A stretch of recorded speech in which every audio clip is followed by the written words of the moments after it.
Hi, it's Camille Larynn, and welcome to CTV Live. And I have with me here today media maven David Abraham, and he is the founder of The Lunch Table. Hi, thank you for being here with me today. First of all, I would like to say congratulations on coming up on your 5th year of The Lunch Table. And very excited for that. I've been following you for quite some time now and been thinking about who my first media maven would be. I was like, I know the exact person. Went straight, yes. Wow. Went straight to your profile, went straight, and I was just like, yep, that's it. And then once I saw that you were coming up on your 5th year, I said, this is the perfect time to celebrate your accomplishments. And just speaking about your accomplishments in this last 5 years, how are you feeling? Like, were you ever expecting this? All the successes that you've had, the recognition, like from day one, like what made you start The Lunch Table from what it was day one and what it is now? How are you feeling? Well, I mean, it's definitely a great feeling to be able to do this for 5 years. I was looking back the other day, like, wow, like it's really been, like I was looking at the old videos and how much they've changed from when they started to now. It's like night and day. So it's just cool, you know, like not a lot of people get to, you know, create something they get to see for this long. But I started it because I wanted to be a entertainment reporter. And when I applied to all these different places and tried to get internships and stuff, I had zero experience. So a lot of places didn't take me because I didn't have experience. So the only thing I could do is, you know, just put some grit into like my own show and like try to just create something out of nothing pretty much. From YouTube, I shot it from my laptop. I didn't have any edits to my first video. It was just straight through. The quality was terrible, but I mean, it was a start. You know, everybody starts somewhere. So yeah, I mean, that's pretty much where that started, and you know, it's just been a journey from there, pretty much. Absolutely, that's great to hear. And when you speak of not being given the opportunity because you're experienced, the first question that normally comes to our minds is, well, how do you expect me to gain this experience? Exactly. You haven't given me the chance, but creating your own experience, opening your own doors. What does Solange say?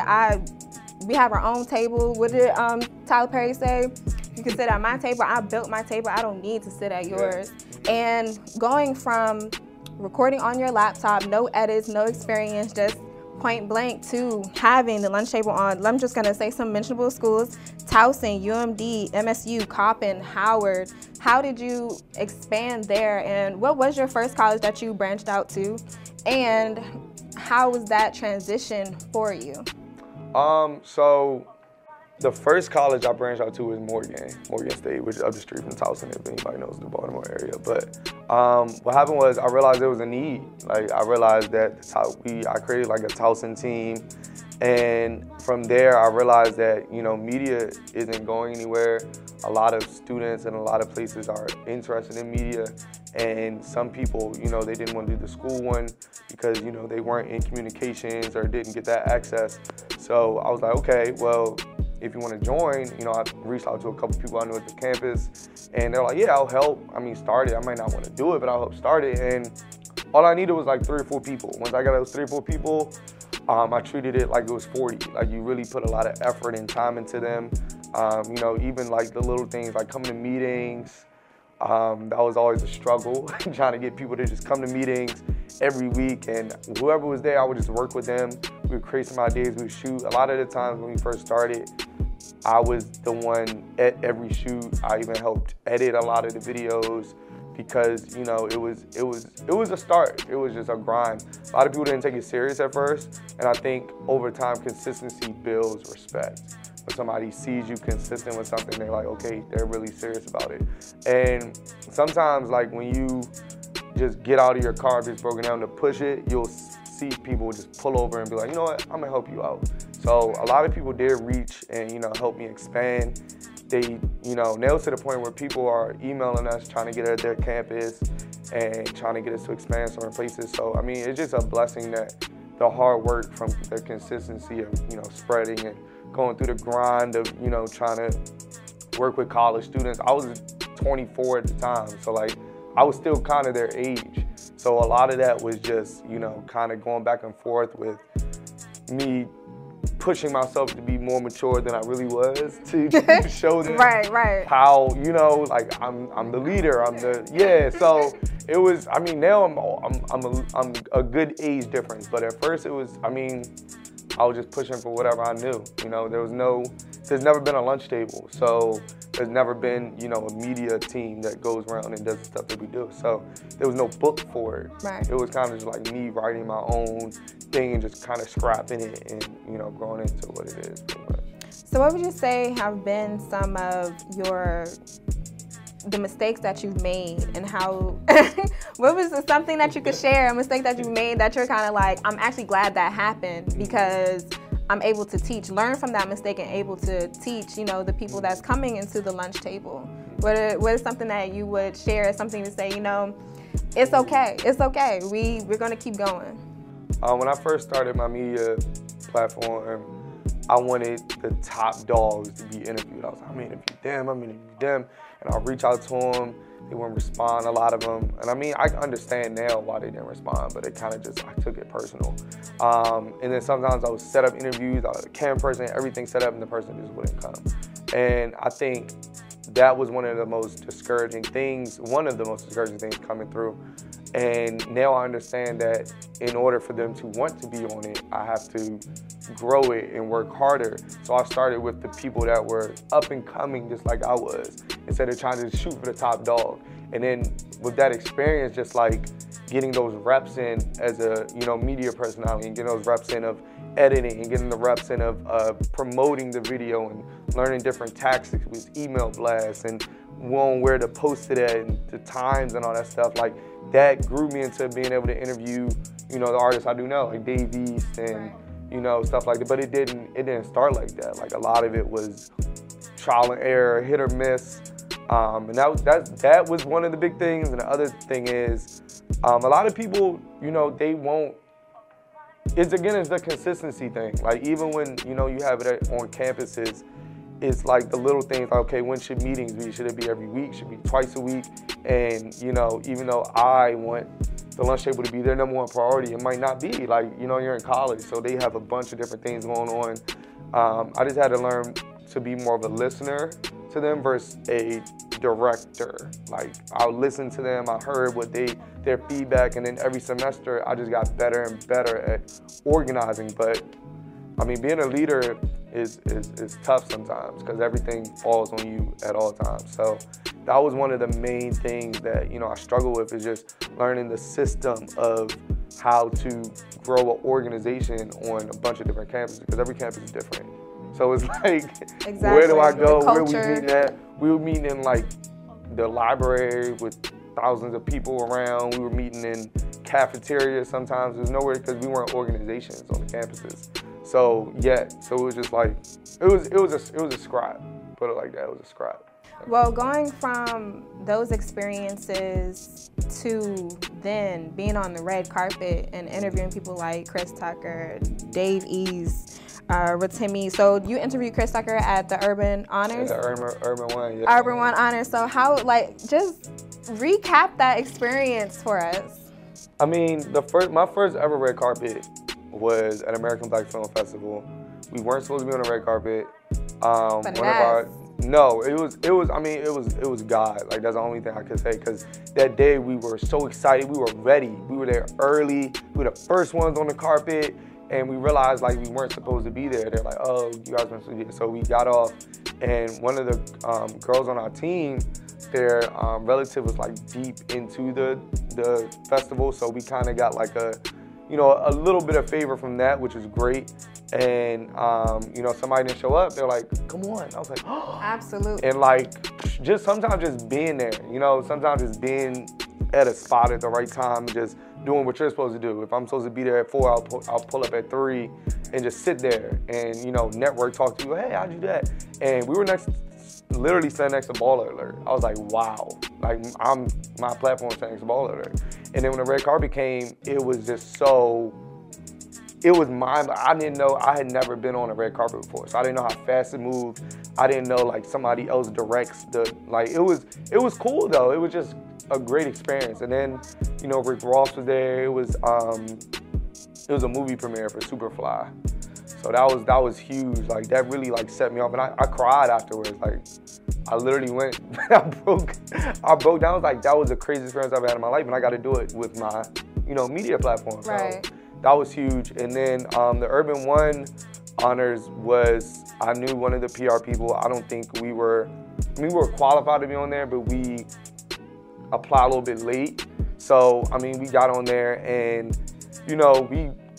some of the celebrities didn't really hit, because we were at the end of the carpet. Like, they put like the lower platforms at the end, but I was still there. So it was like, great, I'm here, what's up? So, yeah, I mean, when Chris Tucker came down, I mean, the first big person that came, it wasn't Chris Tucker. It was like a bunch of like C-list, B-list that came at first. We were just I was getting my warm-up reps in with them, and then when Chris Tucker came, I was like, oh, I'm ready. Like, I had my question ready. I already knew what I was about to fire off. Even if somebody else asked it, I was trying to just think of different stuff in my head. And when I was talking to him, I was like, wow, like, I'm talking to Chris. It was, even though I've met a lot of people, like, it just still was like, I'm really interviewing Chris Tucker right now on the red carpet. Like, that, I mean, it's just, the feeling is just crazy. Like, I've never felt that with Chris Tucker. He's a legend. Like, he's like, right, absolutely. Like, we grew up watching, laughing, just enjoying him. So, I mean, that was just dope. I mean, I don't know any other, it was just a very euphoric feeling. It was like a rush. So that rush and that drive that you feel, I remember asking you, like, what do you hope to instill in future media personalities and people that, they look up to you?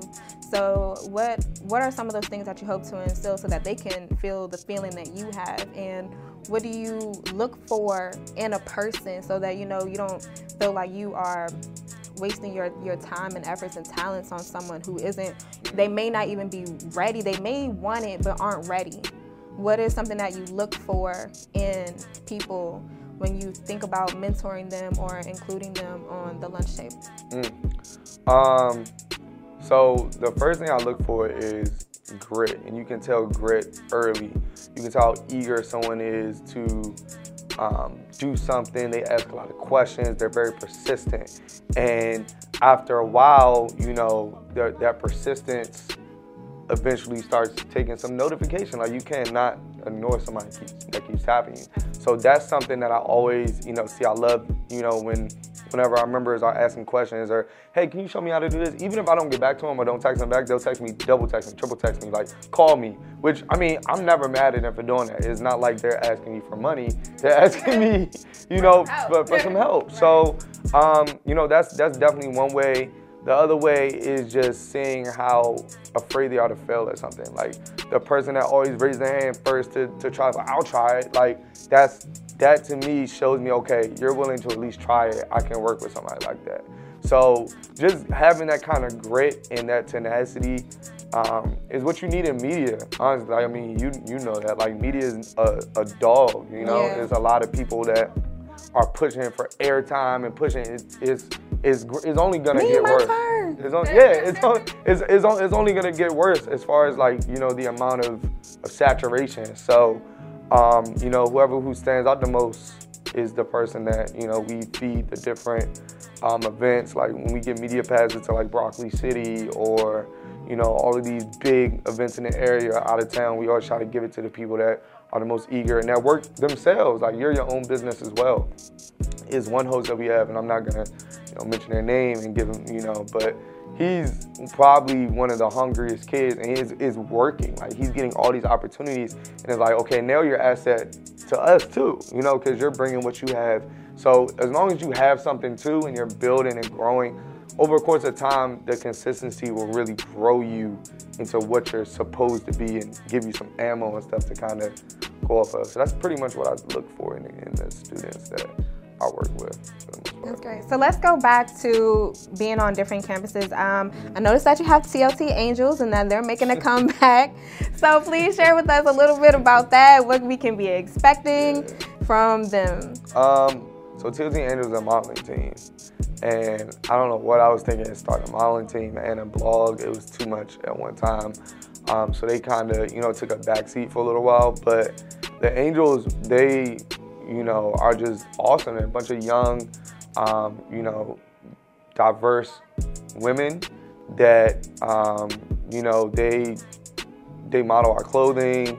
They, you know, pop up to our events and just give a spark. They do a lot of marketing things for us behind closed doors. So it's just like, it's just dope to have, you know, that kind of empowerment. We've done some community service stuff with them too, for like breast cancer and stuff. So it was just a strong women empowerment group that I was proud to put together. And a lot of them are still friends, and they were like, Davy, we really want to come back and, you know, start something different with it. I was like, y'all can do it. Y'all just have to be the leaders, because it's trying to delegate that, and, you know, and I try to go hard. Whatever I try to do, I go as hard as I possibly can. So I was like, I can't do as hard as I can with that, and as hard as I can with, you know, the blog stuff, and I have a full-time job trying to, you know, it's like, it's impossible for me to do that, so. But it's still an opportunity, you know, like you said, giving back, doing community service, being on campus, going to these different events, networking, having TLT, you know, present, you know, they're modeling your clothes. People are saying they're like, TLT, you know, just even now while interviewing you, you have on your merch. People don't understand sometimes the importance of networking and not being afraid to shamelessly promote themselves. So, you know, just, I want to ask you a little bit about not being discouraged to promote yourself. Like maybe when you shared TLT, the idea with your family and friends, like what was their sort of reactions? What were the naysayers like, and how did you handle that? And was like, you know what, I'm gonna wear this. And I look good. So just share with me, what was that experience? So I think you should always wear your brand. Like, you are your brand, and if you don't believe in it, why should I? You know, so I remember I interviewed Malik, the dude that started Eat, and he was like, oh, I wear my brand everywhere. Like, I don't care if I'm going to the club, I'm going to the gym, I'm going anywhere, I wear my brand. And that's stuck in my mind, and like, he's where he is now because he goes so hard for his brand. So when, you know, when you are out, or, you know, you just have to constantly brand yourself, constantly show how, you know, confident you are in whatever you're doing, because that's what people follow. Sometimes they won't follow the product yet, because the product might even be good enough for them to follow, but they'll follow somebody that they can live through, that has a vision, that has a dream that they're pursuing hard, and over a course of time, the product matches your actual vision and, you know, your drive, and then next thing you know, like, you got yourself something good. So I mean, it was discouraging at first. You know, people were just like, what is this dude doing? Like, you got a YouTube, whatever. But again, it just goes back to consistency. Like, that's the biggest word that, you know, I've been preaching to myself, that I tell any entrepreneur, anybody that's doing anything, is consistency. Because that's the only way you're gonna fall down and get up. That's the only way that you're gonna actually learn from your experiences, is just being as consistent as possible without any interferences from the external part of what you're trying to do. Okay, I really appreciate that. And all of these things, from the beginning of being on your laptop, no edits, no experience, no cuts, to networking, going to these events, then saying, you know, I'm gonna branch off, I think I'm gonna do this modeling team and have them model my merch, and I'm gonna have merch. Try it. You know? You gotta try it, man. Like, that's like one of the main, you have to try it. Like, I will try anything. At this point in my life, I'm creating an app, and, you know, if the app doesn't do great, I tried it. You know what I'm saying? Like, at the end of the day, like, there's a cutoff. I'm gonna download it. There's a cutoff. Oh, thank you. See what I'm saying? Like, you don't even know what it is. It could be I don't even care. I'm like, I'm talking to you, and I'm like, inspiration. When you're talking to someone who's like, I'm gonna try it, and then I'm working hard, and I want to help others. I want them to work hard, you know, to advance themselves, not only my brand, but themselves. Anybody who talks like that, like, I'm here for it. Follow, subscribe, like, comment, anything like that. So through all of these years, the 5 year, the 5th year is coming up, the celebration is coming up. What could we be expecting from that event? I know there's gonna be some entrepreneurs there. You're gonna have some panelists there. So who are some mentionable guests that you're gonna have, and what can we expect? So from the event, what I was trying to do was, I mean, there's some networking events in DC, but I haven't really seen that many like that. People I know that should be throwing them are throwing. So I was like, we need to bring all the people that have connected with TLT, whether it be like the interview or some of our followers, anything, and bring them into a room with a lot of like-minded individuals that are pushing towards something. When you do that, great things happen inside of a room. So the vibe is gonna be very accepting. It's gonna be something that we're gonna kind of get people out of their comfort zone to talk to people that they don't know, because that's the only way that you grow. Like, you never know what I do. Like, I could be a graphic designer, you would need a flyer for one of your events. Boom, like I just connected. We now have a relationship and we're now making money together. So that's like the vibe that I really want to push for this event, because I know it's gonna help somebody. I know, like, even if one person from the whole event goes home and is like, because of this event, I'm gonna start my business, I did my job. So I'm very excited about that. We have some dope, like, it's people on this panel that when they actually said, agreed to speak on it, I literally like jumped up and down like a kid. I mean, DJ Flow is somebody I looked up for a while. He's on 92Q right now. You know, he's Shy Glizzy's official DJ. He's done like a lot of different, you know, things. Him, Jay Hill, who taught me how to host. He's on 93.9 now. He finally got his radio breakthrough, which is huge. Kyle on the mic, who was on TLT at Bowie State. Right. You know, and he's now on Davy Journey. With Lil Bacon Bear, which is also going to be there if I'm not mistaken. Well, Little Bacon Bear is not. I don't know if she's coming or not. I told her, but I don't know. Hopefully she comes, but I don't know. That would be dope. Yeah, Kyle, Makia. Right. She's coming, so I was like, oh my gosh, like, this is about to be an amazing entertainment panel. I have a real estate agent coming. They're gonna be doing like the lifestyle panel. It's a real estate person coming. It is someone that is doing the business law. It's somebody that is doing personal fitness, and somebody that's doing mental health. So those are like two things, well, all of the things that we're gonna put together with two different kinds of panels, and we're gonna be giving knowledge. You know, we're gonna be giving knowledge. We're gonna have people talking and networking with them, and it should be great. I'm excited. So I wanted to circle back to your app that you are saying that you are getting ready to develop. So if you could tell me a little bit about that, what can we be, and would this be an exclusive? This is, no, literally, I haven't told anybody about like what the app was yet. So the app is a social app. That's basically like what it is. And I can't say too much. I'm not supposed to. The lawyer told me not to say. Okay, listen, we're not trying to break any laws. But, nah, it's okay. But yeah, basically it's a social app, and it's gonna help. In my opinion, I think it's gonna change the world. Because it's gonna change the way you go out. It's gonna change the way you interact when you go out. And it's basically like a go out interactive app to help people want to go out and know where people are going out at.